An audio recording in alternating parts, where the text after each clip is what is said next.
Chapter 13. The Vigil. Sir James brushed past Julius and hurriedly bent over the fallen woman. "Heart," he said sharply. "Seeing us so suddenly must have given her a shock. Brandy, and quickly, or she'll slip through our fingers." Julius hurried to the washstand. "Not there," said Tuppence over her shoulder. "In the Tantalus in the dining room. Second door down the passage." Between them, Sir James and Tuppence lifted Mrs. Vandermeyer and carried her to the bed. There they dashed water on her face, but with no result. The lawyer fingered her pulse. "Touch and go," he muttered. "I wish that young fellow would hurry up with the brandy." At that moment, Julius re-entered the room, carrying a glass half full of the spirit, which he handed to Sir James. While Tuppence lifted her head, the lawyer tried to force a little of the spirit between her closed lips. Finally, the woman opened her eyes feebly. Tuppence held the glass to her lips. "Drink this." Mrs. Vandermeyer complied. The brandy brought the colour back to her white cheeks and revived her in a marvellous fashion. She tried to sit up, then fell back with a groan, her hand to her side. "It's my heart," she whispered. "I mustn't talk." She lay back with closed eyes. Sir James kept his finger on her wrist a minute longer, then withdrew it with a nod. "She'll do now." All three moved away and stood together talking in low voices. One and all were conscious of a certain feeling of anticlimax. Clearly, any scheme for cross-questioning the lady was out of the question for the moment. For the time being, they were baffled and could do nothing. Tuppence related how Mrs. Vandermeyer had declared herself willing to disclose the identity of Mr. Brown, and how she had consented to discover and reveal to them the whereabouts of Jane Finn. Julius was congratulatory. "That's all right, Miss Tuppence. Splendid. I guess that £100,000 will look just as good in the morning to the lady as it did overnight. There's nothing to worry over. She won't speak without the cash anyway, you bet." There was certainly a good deal of common sense in this, and Tuppence felt a little comforted. "What you say is true," said Sir James meditatively. "I must confess, however, that I cannot help wishing we had not interrupted at the minute we did. Still, it cannot be helped. It is only a matter of waiting until the morning." He looked across at the inert figure on the bed.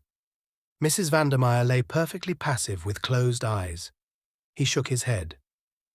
"Well," said Tuppence, with an attempt at cheerfulness, "we must wait until the morning, that's all. But I don't think we ought to leave the flat." "What about leaving that bright boy of yours on guard?" "Albert? And suppose she came round again and hooked it? Albert couldn't stop her. I guess she won't want to make tracks away from the dollars." "She might. She seemed very frightened of Mr. Brown." "What? Real plumb scared of him?" "Yes. She looked round and said even walls had ears." "Maybe she meant a dictaphone," said Julius with interest. "Miss Tuppence is right," said Sir James quietly. "We must not leave the flat, if only for Mrs. Vandermeyer's sake." Julius stared at him. "You think he'd get after her? Between now and tomorrow morning? How could he know, even?" "You forget your own suggestion of a dictaphone," said Sir James dryly. "We have a very formidable adversary. I believe, if we exercise all due care, that there is a very good chance of his being delivered into our hands, but we must neglect no precaution. We have an important witness, but she must be safeguarded. I would suggest that Miss Tuppence should go to bed, and that you and I, Mr. Hershemer, should share the vigil." Tuppence was about to protest, but happening to glance at the bed, she saw Mrs. Vandermeyer, her eyes half open, with such an expression of mingled fear and malevolence on her face that it quite froze the words on her lips. For a moment she wondered whether the faint and the heart attack had been a gigantic sham, but remembering the deadly pallor, she could hardly credit the supposition. As she looked, the expression disappeared as by magic, and Mrs. Vandermeyer lay inert and motionless as before. For a moment the girl fancied she must have dreamt it, but she determined nevertheless to be on the alert. "Well," said Julius, "I guess we'd better make a move out of here anyway." The others fell in with his suggestion. Sir James again felt Mrs. Vandermeyer's pulse. "Perfectly satisfactory," he said in a low voice to Tuppence. "She'll be absolutely all right after a night's rest." The girl hesitated a moment by the bed. The intensity of the expression she had surprised had impressed her powerfully. Mrs. Vandermeyer lifted her lids. She seemed to be struggling to speak. Tuppence bent over her. "Don't leave." She seemed unable to proceed, murmuring something that sounded like sleepy. Then she tried again. Tuppence bent lower still. It was only a breath. "Mr. Brown." The voice stopped, but the half-closed eyes seemed still to send an agonized message. Moved by a sudden impulse, the girl said quickly, "I shan't leave the flat. I shall sit up all night." A flash of relief showed before the lids descended once more. Apparently Mrs. Vandermeyer slept, but her words had awakened a new uneasiness in Tuppence. What had she meant by that low murmur? "Mr. Brown." Tuppence caught herself nervously looking over her shoulder. The big wardrobe loomed up in a sinister fashion before her eyes. Plenty of room for a man to hide in that.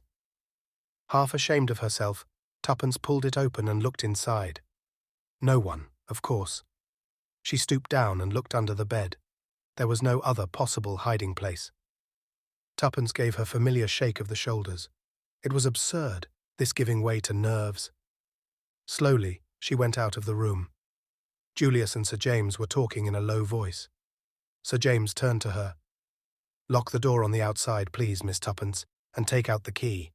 There must be no chance of anyone entering that room."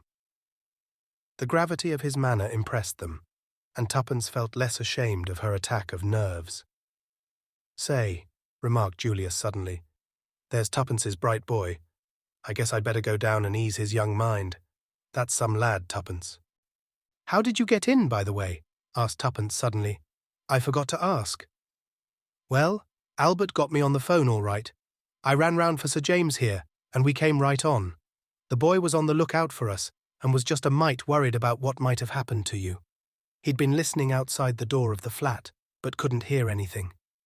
Anyhow, he suggested sending us up in the coal lift instead of ringing the bell, and sure enough, we landed in the scullery and came right along to find you. Albert's still below, and must be just hopping mad by this time." With which, Julius departed abruptly. "Now then, Miss Tuppence," said Sir James, "you know this place better than I do. Where do you suggest we should take up our quarters?" Tuppence considered for a moment or two. "I think Mrs. Vandermeyer's boudoir would be the most comfortable," she said at last, and led the way there. Sir James looked round approvingly. "This will do very well, and now, my dear young lady, do go to bed and get some sleep." Tuppence shook her head resolutely. "I couldn't thank you, Sir James. I should dream of Mr. Brown all night." "But you'll be so tired, child." "No, I shan't. I'd rather stay up, really." The lawyer gave in. Julius reappeared some minutes later, having reassured Albert and rewarded him lavishly for his services. Having in his turn failed to persuade Tuppence to go to bed, he said decisively, "At any rate, you've got to have something to eat right away. Where's the larder?" Tuppence directed him, and he returned in a few minutes with a cold pie and 3 plates. After a hearty meal, the girl felt inclined to pooh-pooh her fancies of half an hour before. The power of the money bribe could not fail. "And now, Miss Tuppence," said Sir James, "we want to hear your adventures." "That's so," agreed Julius. Tuppence narrated her adventures with some complacence. Julius occasionally interjected an admiring "bully." Sir James said nothing until she had finished, when his quiet, "Well done, Miss Tuppence," made her flush with pleasure. "There's one thing I don't get clearly," said Julius. "What put her up to clearing out?" "I don't know," confessed Tuppence. Sir James stroked his chin thoughtfully. "The room was in great disorder. That looks as though her flight was unpremeditated, almost as though she got a sudden warning to go from someone." "Mr. Brown, I suppose," said Julius scoffingly. The lawyer looked at him deliberately for a minute or two. "Why not?" he said. "Remember, You yourself have once been worsted by him. Julius flushed with vexation. I feel just mad when I think of how I handed out Jane's photograph to him like a lamb. Gee, if I ever lay hands on it again, I'll freeze onto it like hell.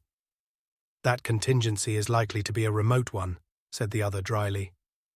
I guess you're right, said Julius frankly. And in any case, it's the original I'm out after.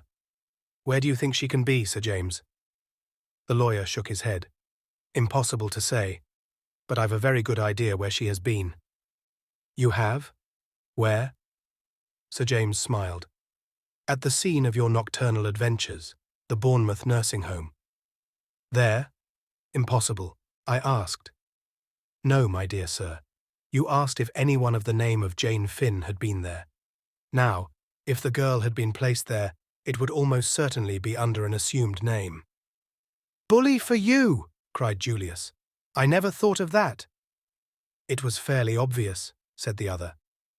Perhaps the doctor's in it too, suggested Tuppence. Julius shook his head. I don't think so. I took to him at once. No, I'm pretty sure Dr. Hall's all right. Hall, did you say? Asked Sir James. That is curious. Really very curious. Why? Demanded Tuppence. Because I happened to meet him this morning. I've known him slightly on and off for some years, and this morning I ran across him in the street, staying at the Metropole, he told me. He turned to Julius. Didn't he tell you he was coming up to town? Julius shook his head. Curious, mused Sir James. You did not mention his name this afternoon, or I would have suggested your going to him for further information with my card as introduction. I guess I'm a mutt, said Julius with unusual humility. I ought to have thought of the false name stunt. How could you think of anything after falling out of that tree? Cried Tuppence. I'm sure anyone else would have been killed right off. Well, I guess it doesn't matter now anyway, said Julius. We've got Mrs. Vandermeyer on a string, and that's all we need. Yes, said Tuppence, but there was a lack of assurance in her voice. A silence settled down over the party. Little by little the magic of the night began to gain a hold on them.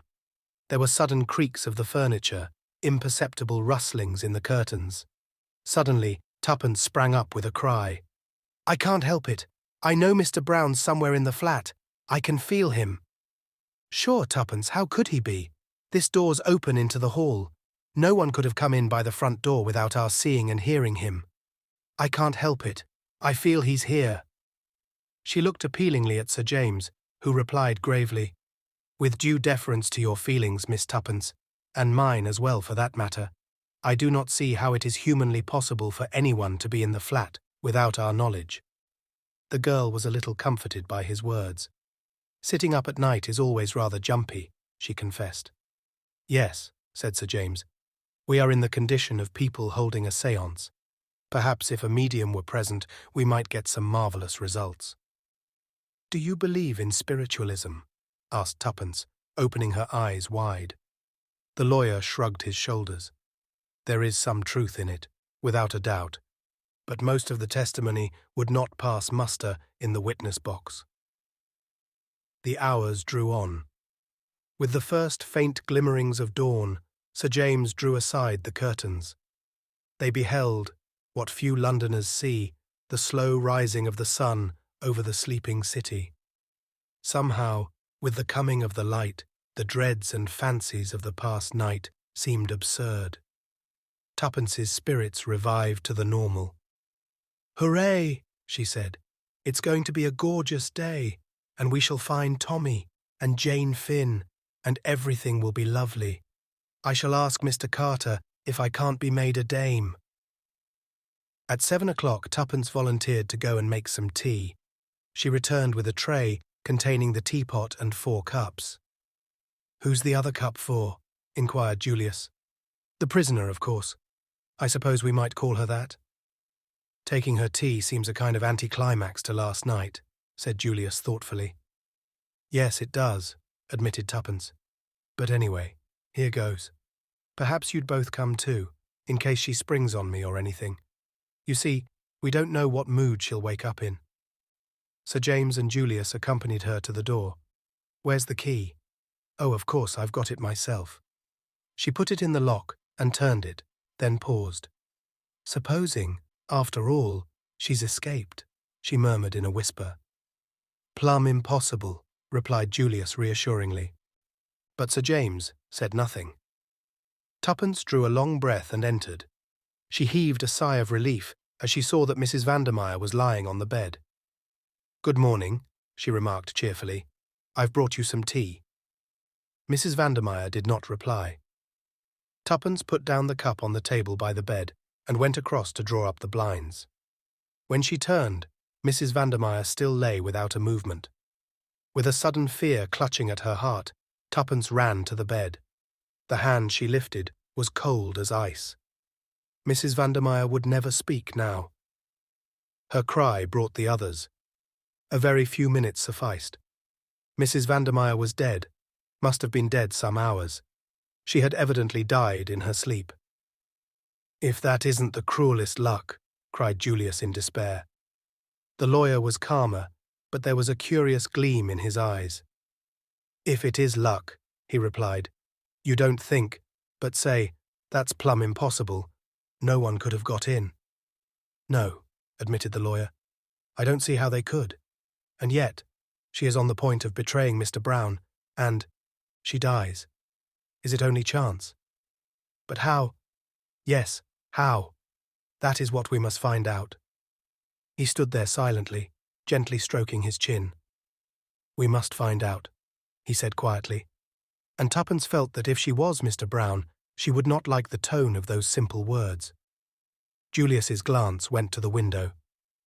The window's open, he remarked. Do you think? Tuppence shook her head.